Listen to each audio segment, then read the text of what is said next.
Unlock the secrets, learn new tactics, and build a winning strategy to win the aging game. Welcome to the Aging Game with Bruce and Susan. All right, good morning. Welcome to episode 7, being proactive, not reactive. So today we have two special guests with us, Dr. Linden, a local dentist, and we're going to have Carly Rhymes with us a little bit later, a local occupational therapist. And we are excited today to talk with both of them about things we can do now to help prevent health issues as we age and in the future. So I'm super excited to have both of our guests today. But before we dive into all of that, let's kind of catch up. So great to see everyone today. So Susan, what have you been up to? Well, I'm excited to announce that I have been writing an article for the Old Naples News and the North Naples News. So my first one is actually published in this month's issue, August, and I will be writing a monthly article for them for the foreseeable future. How about you, Bruce? What have you been up to? Great. Well, I've been very busy helping clients and working on next season. We're working on our episodes and contacting our speakers. So very excited about what we're going to be doing for our next season. So very, very busy. It's very excited to think about a season 2. It's very excited to think that our Southwest Florida season is just around the corner. So we've got some double seasons coming our ways. So you guys know I love stats. I love numbers. I love all that stuff. But today I'm going to do something a little different. I want to share a fact. So in researching and preparing for this episode, I learned that traditional Medicare doesn't cover preventative dental measures. So routine visits, cleanings, fillings, such like that. I thought it was really interesting, but as I dove into it, what I thought was more interesting was that when Medicare was established, I think 1965, they didn't envision dental as a routine medical, and now it's, absolutely routine. You would think in the last, 50 years that there would have been some sort of change or you would hope so modification there. So very interesting. We're the Rodney Dangerfield of the medical profession. We don't get any respect. Absolutely. I couldn't agree more. So I found that really interesting, and so I'm really excited to dive into the world of dental today. So I'm going to go back to statistics because I love them. But when we have Carly later, we want to talk about activity and things. So I was reading a national population health survey says 60% of adults aged 65 to 74 are inactive, which blew my mind. 74% of adults 75 and older, they categorize inactive. So I'm eager to talk to her about inactive, what we need to do to be more active, and how that plays a role in our health going forward. So I'm really excited about today and our guests and our topic. That's an amazing statistic. 60% of people are inactive. Yeah. Wow. Wild. Wow. So as we get into this topic, I wanted to share an interesting quote. And I'm a sports guy, and I heard this quote the other day that Father Time is undefeated. And so, I think it's kind of interesting that, no matter what game you play, Father Time wins every time. So I think it's very appropriate, especially for our podcast, that, no matter what you do, no matter how well you care for yourself, no matter all those things you do, Father Time is going to catch you. So very true. When experience matters the most, Senior Housing Solutions uses over 30 years of industry knowledge to provide expert advice for those considering a move to a senior living community. We are the matchmakers of senior housing. Call today at 239-595-0207 for your free consultation. Well, welcome to the Gambit. Today we have a great topic, which is being proactive, not reactive. And I'm very excited that we do have two great guests with us today. First, we're going to welcome Dr. Linden. Welcome. Thank you. We're excited. My pleasure to be here. Thank you for inviting me. Yes, absolutely. We're excited to get into this. So thank you so much for joining us. So Dr. Linden is my personal dentist and a friend of mine, and he's a local dentist. His practice is Linden Dental. He's been in practice since 1993, and his office is right down the street, so it's great. And what I enjoy with Dr. Linden is that I feel he's a partner in my dental care. And I truly feel that, and it's wonderful to have him here. I know he has a lot of great information to share. Thank you very much. Speaking of partners, we better mention my wife, who's the other dentist in the Maria, office. yes. I'll be in really big trouble. I think it's important you mentioned that you feel he's your partner in your journey. I think that's important in everything that we talk about when people are, if it's their dentist, if it's their doctor, if it's their senior housing consultant. I think it's important to feel that you have that partnership. So I love that that's the relationship you guys have. True. So as we prepare for this topic about being proactive and not being reactive, we wanted to start off with the topic of oral health and the importance of good oral health and how that impacts your health and your well-being and how that impacts other health conditions. So can you talk a little bit more about that? Absolutely. If you think about it, if you want to live to age gracefully and live to a ripe old age, you need a top-notch immune system. That's really what it comes down to.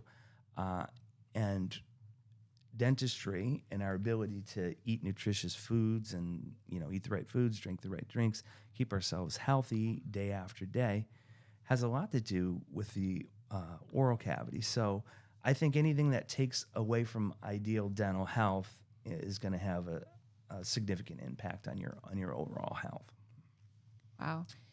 Well, I'm excited to get into this, but before we do, I have to ask the question I ask everybody. I always love this one. So what is something that you know today that you wish you knew either earlier on in your career or your life about oral health and tying that into your overall health? Wow, that's a really good question. I expect that one. I think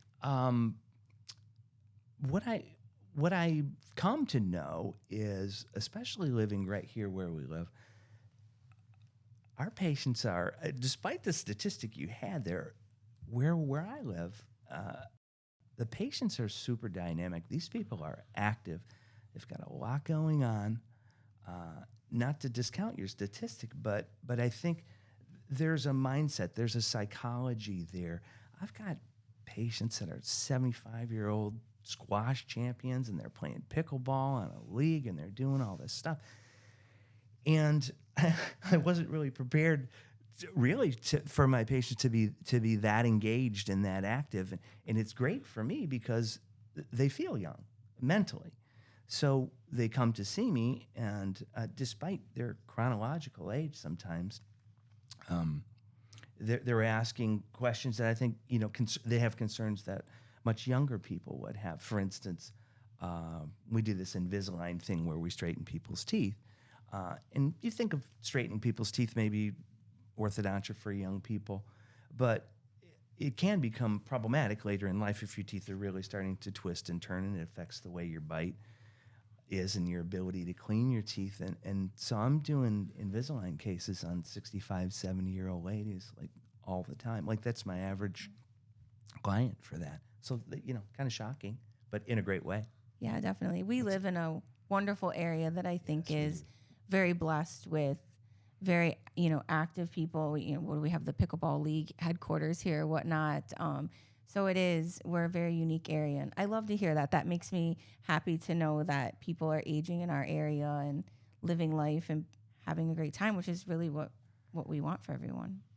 Exactly. I tell some of my patients, I want to be like you when I grow up. It's cute. That's very funny. But I may never grow up. So please don't. No. So when we talk about someone's overall health and how poor dental health impacts someone's health, what specifically are you looking for? Well, thank you. Pathology, disease, not surprisingly, the first of which is tooth decay. So if I were to ask you, and I won't, what causes tooth decay? It's interesting, the answers that you'd get. People would say, well, not brushing your teeth or eating too many sweets. And those are sort of right, but actually what causes tooth decay is bacteria. We have bacteria in our mouth. They're ever present. And these bacteria, we have a lot of good bacteria. They help us digest our food and all kinds of good stuff. But there are certain bacteria that when fed carbohydrates, They metabolize them into an acid, and that's literally what causes the hole in your tooth. It comes from the acid dissolving the actual minerals of your tooth. The second, well, let's talk about this. There's 4 major factors that would control that. The first is your oral hygiene program, so there's your preventative. The second is your diet. It's everything that goes into your mouth. The third is, it's kind of a subset of diet, but it's so important I give it its own category, and that's the presence or absence of fluoride. Fluoride is absolutely huge. I might mention fluoride 30 times today. If you're not into fluoride, if you think it's a government plot and it's not a good thing for you, we're going to be seeing a lot of each other. You can do it. I mean, and I don't try and twist people's arms. I give them my version of the facts, and they can research it themselves. And finally, genetics, which you can't change. So you may say, well, why are genetics important if I can't change them? What's the point? The point is you really need to know where you're at among your peers. And we're really fighting this disease kind of hand-to-hand combat. So if you know that your genetics are not so hot, you really have to step your game up. It's kind of like we got the Olympics coming up. It's be like racing Usain Bolt and you're starting 10 yards behind everybody. I mean, if you want to have a mediocre finish, you're going to have to be outstanding. So those are some of the things that concern me. You mentioned about food. Mm-hmm. Are there different foods that are bad for your teeth? Well, sure, yeah. I'm not a nutritionist, but anything that contains sugar, the bacteria are going to take and they're going to turn them directly into acid. So the more bacteria you have, the more trouble you're going to have. My wife and I have a cattle ranch. It's kind of a thing we play around with. And the more cows you have, the more waste product from the cows you're going to have. And so dentistry is the same way. Literally everything your mother told you when you were 5 and your dentist is going to tell you next week in the chair, that's all code for control the bacteria. Brush your teeth. That's to control the bacteria. Floss your teeth. That's controlling the bacteria. Water pick, control the bacteria. Fluoride makes it difficult for the bacteria to colonize your teeth and your mouth and give you all these problems. So I always draw the analogy. I was a naughty little boy, and you'd see the ant colony there, and you'd knock it, and it'd be funny because the ants would come out and start rebuilding it. But if you did that every day, or if you stood there and did it every 3 hours, you'd stress that colony to the point where they can't survive. And that's exactly what you're doing in dentistry. All these things that we talk about. And I think it's important to understand that. Once you know that, it gives you some incentive to keep at the game. Great information. Wow. Well, I'm in trouble because I like sugar. And my mom's listening, so I guarantee you, like right now, she's power texting me, like I told you. And he just validated it. Moms seem to know everything, don't they? They do, don't they? So are there any specific conditions or diseases that are more common in seniors as it relates to this? They're concerns, diseases, things of that nature. And I kind of anticipated this question.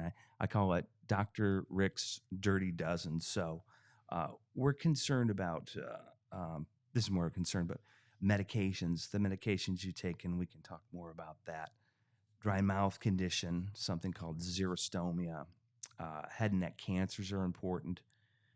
Root decay, toothbrush abrasion, and then the patient themselves, dexterity issues, cognitive issues, mobility issues impact dentistry and our ability to treat you. The psychological condition of the patient. Sleep apnea is a big deal these days. You need good sleep. Temporomandibular joint issues. We see a lot of that. And tooth sensitivity issues. And so these things kind of all interrelate, but I'm happy to handle them one at a time. We can talk as little or as much about those as you wish. So that's a great list of your dirty dozen. Yeah. And pretty scary out there. So What advice would you have to someone to manage their dental issues? Like, how often should they see their dentist? How often should they have their teeth clean? What should people do to prevent and be careful about the dirty dozen? Great. Well, you mentioned the dental team earlier, and it really is a team. I mean, at the end of the day, me and everyone in my office, we work for you, whoever's there sitting in that chair at the time. That's our boss. So, what they can do is, of course, I've got a whole home program that I can outline here in a minute, and then also find a good dentist, get a great exam from them. Don't be afraid of x-rays. There's so little radiation involved in our dental x-rays. It's sort of a misnomer, especially with all the digital radiography we have. We have one that looks like a blow dryer. You just hold it up to the person's face. There's no lead in the walls. The girls aren't wearing an apron. You still wear the apron and the collar. But that, and then you have to get a great diagnosis. Fill out the health questionnaire honestly. If you're drinking a bottle of wine a night, your dentist kind of needs to know that and to help you. And you may continue to do that, but it's got to be part of the equation. So we need a lot of data, and we need to synthesize that data. I like photographs. I take a lot of photographs of the patient's mouth and their teeth and the way they come together, and I can review those when you're not there. So that's hugely important to me. It might seem like kind of we don't charge anything for it. It's kind of a throwaway thing for the patient. But when you call from Hawaii and say, oh, that tooth right in front of my gold crown, is doing this or that, we can bring it up on the screen, looking right at you. Between the x-rays, the photographs, and all the other data that we collect, we've got, we essentially, with all this digital technology, we've got the patient, sitting there virtually almost. And how often should someone see their dentist? Yeah. I think I could make almost a blanket statement. If you're retirement age or older, you're probably going to be getting your teeth cleaned more than twice a year. I don't have a statistic. I probably could have had one for my individual patients, but the older you get, the shorter that interval is going to become. Getting your teeth cleaned every 4 months is 3 times a year. Getting your teeth cleaned, every 3 months is 4 times a year. And to be perfectly honest with you, again, that Southwest Florida, Naples thing, people go back and forth. So if you're in a 6 month interval and you're not real disciplined with it, sometimes it's 8 months before we see you. Sometimes it's 10 months before we see you. And that's absolutely not going to cut it as you get older and older. As you get older and older, you get more dentistry, you get more complex dentistry. You get bridges and crowns and root canals and sometimes implants and sometimes things that come in and out of your mouth. That stuff needs to be maintained. So you need to be coming in with more frequency. That's really an important thing. I hope that answers you. Yeah, it does. Thank you. Yeah, definitely. Going back to your dirty dozen, could we briefly talk about each of those and you just explain a little bit more to those? Sure. Because you had quite a list there, but I think all very important things to touch on. Thank you. Well, I mentioned medications was my first one, and you think, well, how does that really relate to dentistry? I mean, you're not prescribing me medicines, but here's an example. Blood thinners.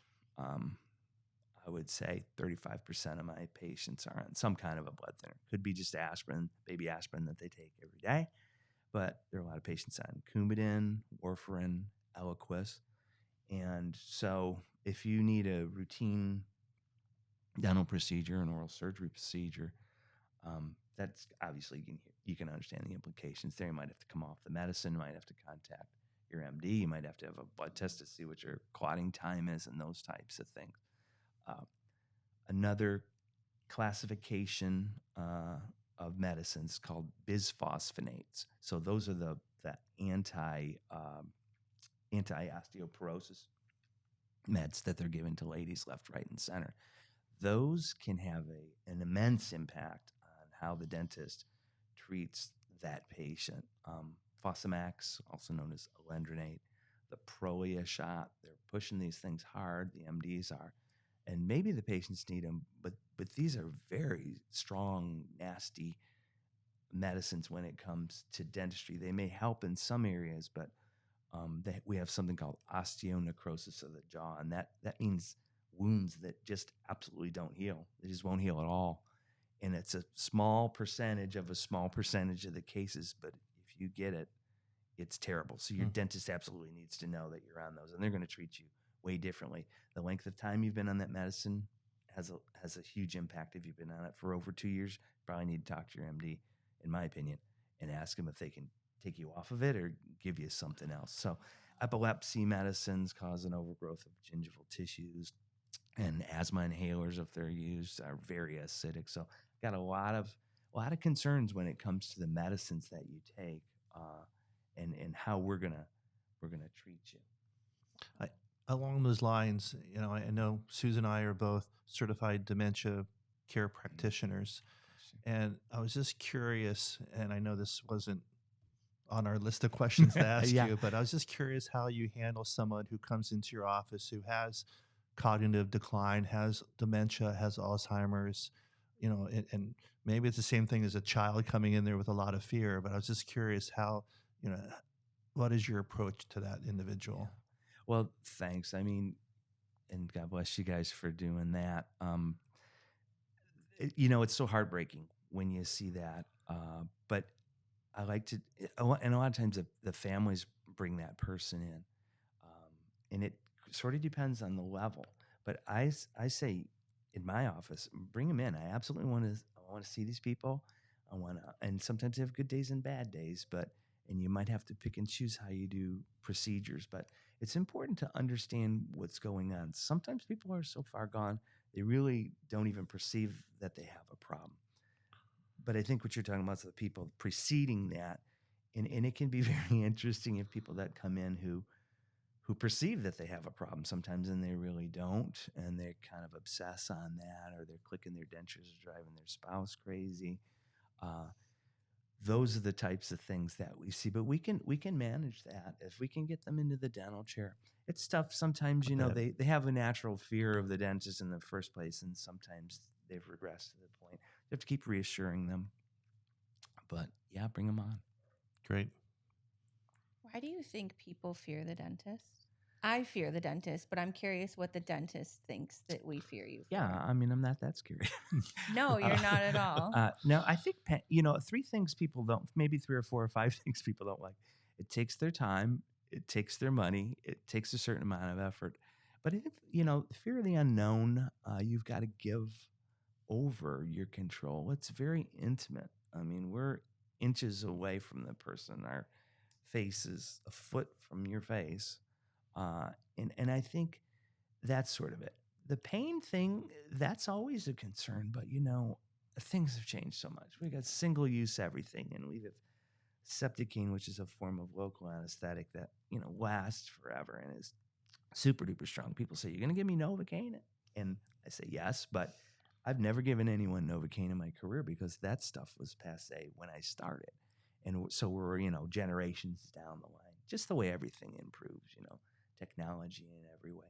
So I think that's part of it. I think some of it might be the dentist's fault. I don't know if we do every last thing.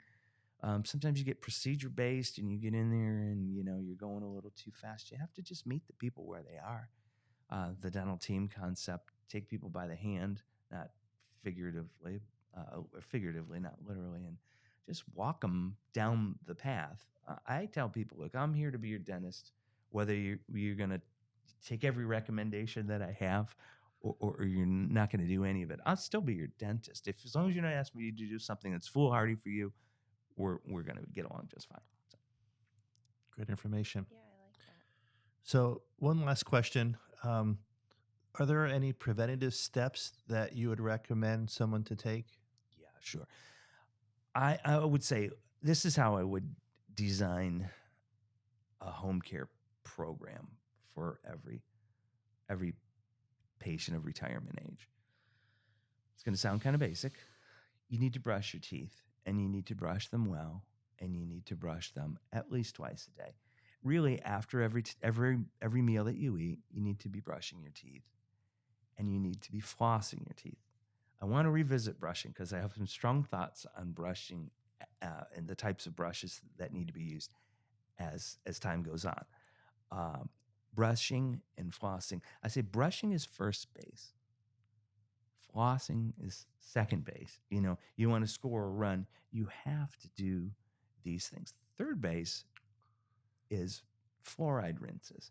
You can go to the store, you can buy this Johnson & Johnson product called Act. I give it to every single patient. I buy it, I put it in the bag, and I take it out of the bag and I say, this is not scope, this is not Listerine, this is a fluoride rinse. This is going to reduce your sensitivity.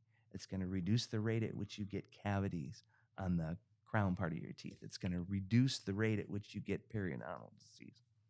Can you repeat that name again? ACT, A-C-T. I think it's like anti-cavity therapy or something, you know, it's their nifty little thing. But you can buy a bottle of it for $10, $12 at Walgreens, and that's going to save you a lot of time, money, and grief down the line. Water picking is a good thing, but I want to make a huge distinction here. People buy the water pick, and then they put down the floss, and you absolutely can't do that. There's nothing that will do what floss will do. So I'm dogmatic on that. You have to brush, you have to floss, you have to use fluoride. And if you want to use a water pick, you can use that as an adjunct to those other things that you're using. Go to see your dentist on a regular basis. Try not to argue too much when they tell you need x-rays. That's where we're deriving all this information from. These digital x-rays are amazing. We can see trouble coming a mile away. Take the interval that the dentist suggests for you and be strict and be loyal to it. It does take some discipline when it comes to all this healthcare stuff, right? Changing your diet, I think, is a big thing. I'm getting to that age, but I like to go home on the weekends, have a drink, but there's a lot of sugar in alcohol, and we metabolize that straight to the acid that we talked about. So stuff like that. You mentioned brushes. Can you want to talk more about that? I do. I think for sure for the patients that are, very old and approaching the end, they absolutely almost need to have an electric brush. But I was skeptical on these electric brushes, and I'm not plugging any particular company, but Oral-B does have a brush called the IO brush, and got an app with it. I hope you're going to give it good ratings. It's light years ahead of anything I've ever seen in dentistry. And I had the preceding brush. So it's just like, paradigm shift, when they came out with Tesla or something like that. It's that monumentally different than the other things you have. It's got a pressure sensor on it, so you don't press too hard, which is a big problem and causes some of these issues I was talking about, like toothbrush abrasion. It's got a timer on it. You're supposed to brush for 2 minutes every time. A lot of people, especially my retired steel workers and auto mechanics, they're getting a Brillo pad and scrubbing pots and pans, and that's really not good for you. You can harm your teeth quite a bit by that. So it's a great brush. So I have that. I don't think you're gonna say yay. Yeah. So it's like the green light is good and the red light is bad. Mm-hmm. But I like the red. I'm terrible. But you mentioned it has an app. Yes. So the app is so I'm a control freak. I'm sure most people that see this, they see my notes every day. Bruce knows I'm a control freak. I write everything out. I want to know everything. I love a good Excel spreadsheet. I'm just a nerd.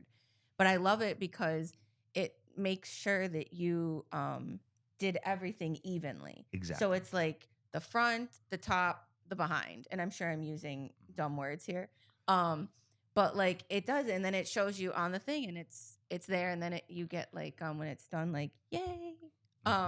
So yeah, so I'm glad that you said that, and that brush got your stamp of approval. You're a results-based person, and that's really where it's all at. I mean, if you can do a fantastic job with your handheld brush, when you're 92 years old, I wouldn't think of changing that. But I've been doing this 30 years, and that's not what I see. I see quite the opposite. People press too hard. They don't brush long enough. They have favorite spots. The app will tell you where you spend too much time, and it'll tell you where you missed. The first time I took it, I thought, well, I'm a dentist. Of course, I'm going to get 100%, right? 91. I was kind of hung my head. I was like, I need to step up my game here. I'm pretty competitive. But how would you know that? Your mom teaches you how to brush your teeth when you're 5, watches you in the bathroom, takes the training wheels off at 7, and nobody says anything to you till you're 60 and you come to my office and I say, you just wrecked your teeth with toothbrush abrasion. You're using Arm & Hammer, paste and a hard bristle brush. I feel like he's talking to me right now. And this happens every week, every day in the practice. I thought of another question for you. Okay. Mercury fillings. Yes. You want to talk about that? Well, they're getting more and more rare or less common. I've been in this office here 24 years, and I've never placed one. So for 24 years in my practice, we haven't done one. They placed billions and billions of these things for many, many decades.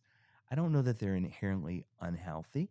They certainly don't look very attractive. And I would say by now, I doubt you're going to a modern dentist who's hip with the times, who is doing silver fillings.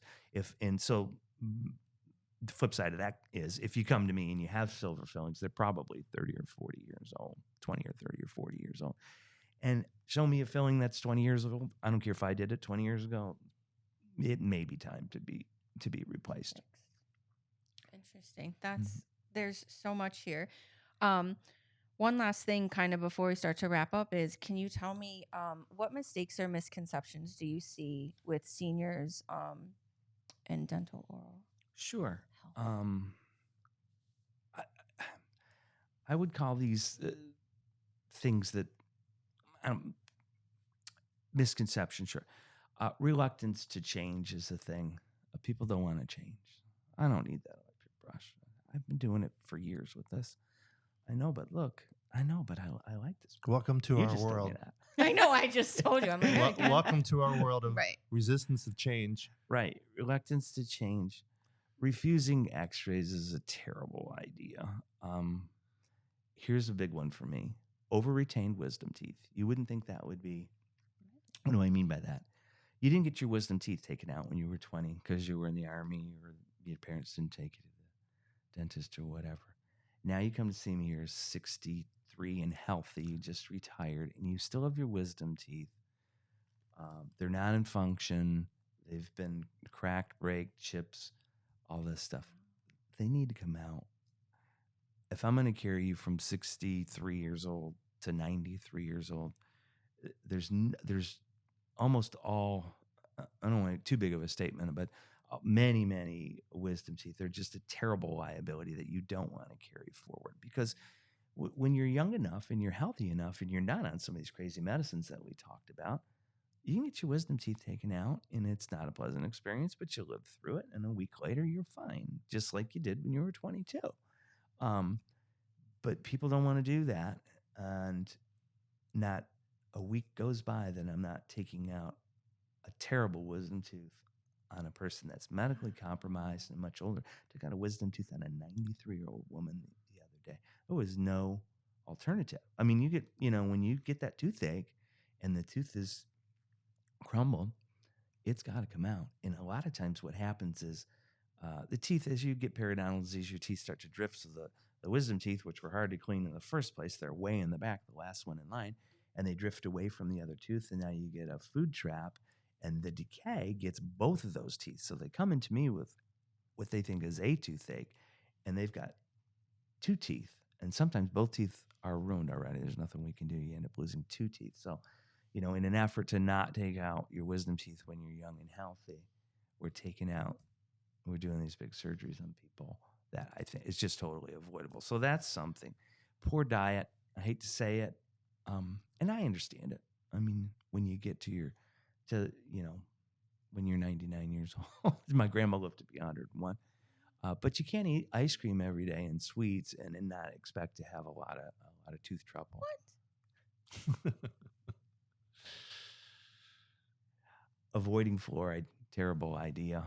I'll be seeing you The holistic toothpaste like Dr. Tom's and stuff, I do not recommend those. And then finally, I don't think, again, we're blessed here in Naples. People are intelligent. They've done well for themselves in life. And that comes from making the right decisions. But reluctance to invest in their oral health. And I don't mean money necessarily, but I say TME. I'm always talking about TME, time, money, and effort. Most anything worthwhile is going to require a great deal of TME. And an ounce of prevention is really worth a pound of cure. You said, what did you say at the head? Father Time wins Every time. Yeah, Undefeated. And dental problems never go away by themselves. They just never ever do. If you have a problem now, it just gets worse, and worse and worse. I found it interesting that I had a toothache. We went to see you. I'm like, my tooth is killing me, and it ended up being a sinus infection. Mm-hmm. That happens quite a bit, especially with our crazy weather, because it's dry, and then wet.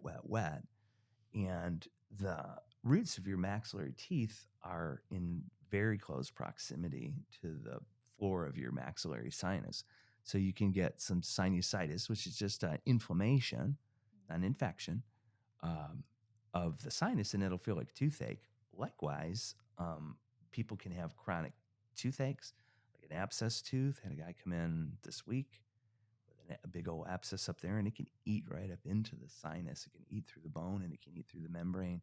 That acid that we keep talking about, I mean, if it can penetrate enamel, which is the most dense substance in the body, it can surely penetrate bone and soft tissue and your sinus floor. Yeah, it's kind of scary.